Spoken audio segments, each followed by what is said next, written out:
جی السلام علیکم۔ ٹاپک یہ ہے کہ حکومت کرنے کے فائدے یا حکومت میں رہنے کے فائدے۔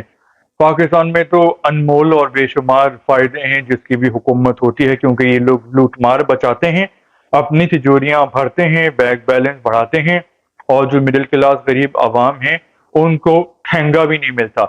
لیکن اس کے علاوہ بھی ایک فائدہ ہے کہ جو بھی حکومت میں آتا ہے تو وہ اپنے مخالفین یعنی جو اپوزیشن ہوتے ہیں، ان کے ناپسندیدہ لوگ ہوتے ہیں، ان پہ جھوٹے مقدمے بنائے جاتے ہیں، مقدموں کے انبار لگائے جاتے ہیں، پھنسایا جاتا ہے، اور اس میں جو ہمارے پاکستان کے ادارے ہیں، چاہے وہ پولیس ہو، ایف آئی اے ہو، نیب ہو یا اینٹی کرپشن ہو، ان کو استعمال کیا جاتا ہے ڈرانے دھمکانے میں، پریشر کریٹ کرنے میں، اور پھر اس طرح استحصال کیا جاتا ہے۔ غلط مقدمے ہوتے ہیں، کبھی سچے ہوتے ہیں، کہیں جھوٹے ہوتے ہیں، لیکن اداروں کو بھی استعمال کیا جاتا ہے اور مخالفین کو رگڑا لگایا جاتا ہے، ذلیل کیا جاتا ہے۔ اور پھر ہوتا یہ ہے کہ اگر حکومت تو پاکستان میں کبھی بھی ختم ہو سکتی ہے اور ہو جاتی ہے، تو جب حکومت ختم ہو جاتی ہے اور جو اپوزیشن ہوتی ہے وہ حکومت میں آ جاتی ہے، تو پھر یہی گھٹیا ہٹکنڈے جو ہیں وہ اپوزیشن استعمال کرتی ہے حکومت میں آ کے، اور پھر جو اپوزیشن بن جاتی ہے یا جو اسٹیبلشمنٹ کے ناپسندیدہ لوگ ہو جاتے ہیں تو ان کے خلاف مقدمے بنائے جاتے ہیں، اور وہ بھی جھوٹے سچے ہوتے ہیں، انبار لگا دیے جاتے ہیں، ثبوتوں کے قسمیں کھائی جاتی ہیں، اور اس سے پہلے کہ جن کو ذلیل کیا جا رہا ہوتا ہے اپوزیشن کو جو حکومت میں آ جاتے ہیں، تو پھر ان کے مقدمے ختم کر دیے جاتے ہیں، ایون اگر وہ مقدمے سچے بھی ہوں اور ثبوت پکے بھی ہوں، تب بھی حکومت کرنے والوں کے ان کے دوستوں رشتہ داروں کے مقدمے ختم کر دیے جاتے ہیں، ثبوت غائب کر دیے جاتے ہیں۔ جو تمام جو ادارے ہیں وہ ہمارے اس دو نمبری میں ملوث ہیں اور بکے ہوئے ہیں، اور خاص طور پہ جو ہماری عدالتیں ہیں ان کے جو جج ہیں وہ اس دو نمبری میں دو نمبر سیاستدانوں کا ساتھ دیتے ہیں، کیونکہ اگر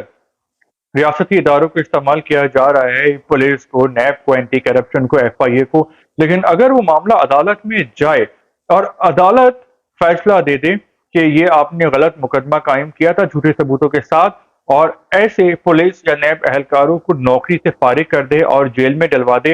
اور ایسے سیاستدانوں کو بھی سزا دے، تو پھر یہ چیزیں کنٹرول ہو جائیں گی یا پھر بہت کم ہو جائیں گی۔ لیکن جو ہماری عدالتیں ہیں اور جو جج ہیں تو وہ بھی موسم دیکھ کے فیصلہ کرتے ہیں کہ موسم کیا ہے، کس کے حق میں ہے، اور موسم جس کے بھی حق میں ہوتا ہے اسٹیبلشمنٹ کی جانب سے، تو ان کے سچے مقدموں کو بھی جھوٹا بنا دیا جاتا ہے، اور اگر وہ معصوم اور بے قصور ہوتے ہیں تب بھی ان کو کئی مہینوں اور سالوں تک ذلیل و خوار کیا جاتا ہے۔ تو جو ہماری عدالتیں ہیں وہ اس کی بہت زیادہ ذمہ دار ہیں، سیاستدان تو ہیں، ریاستی ادارے بھی ذمہ دار ہیں اس دو نمبری میں، لیکن سب سے زیادہ عدالتیں ہیں، کیونکہ جہاں سے کہیں سے اگر کسی کو انصاف نہیں مل رہا ہو اور عدالتوں سے مل رہا ہو تو معاشرے میں جو ہے عدل و انصاف اور امن و امان کافی حد تک قائم ہو جاتا ہے، اور لوگ دو نمبریاں کرنے سے ڈرتے ہیں۔ لیکن جس ملک کی عدالتیں ہی دو نمبریاں کر رہی ہوں اور کرپٹ چور ڈاکوؤں لٹیروں کا ساتھ دے رہی ہوں، تو پھر وہاں ایسا ہی حال ہوتا ہے جو پاکستان کا ہے، یعنی ہر طرف الٹی گنگا بہہ رہی ہوتی ہے، اور سارا جو نظام ہے وہ گندا غلیظ گٹر کی طرح ہوتا ہے۔ یہی وجہ ہے کہ جو ہماری عدالتیں ہیں وہاں پہ جو معصوم غریب لوگ ہوتے ہیں جو رشوت نہیں کھلا سکتے، تو وہ ذلیل خوار ہو رہے ہوتے ہیں، معمولی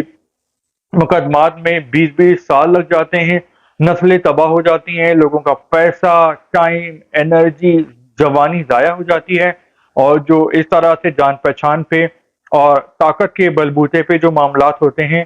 ان میں کوے کو کالے سے سفید بنا دیا جاتا ہے۔ تو بہت ہی شرم کی بات ہے۔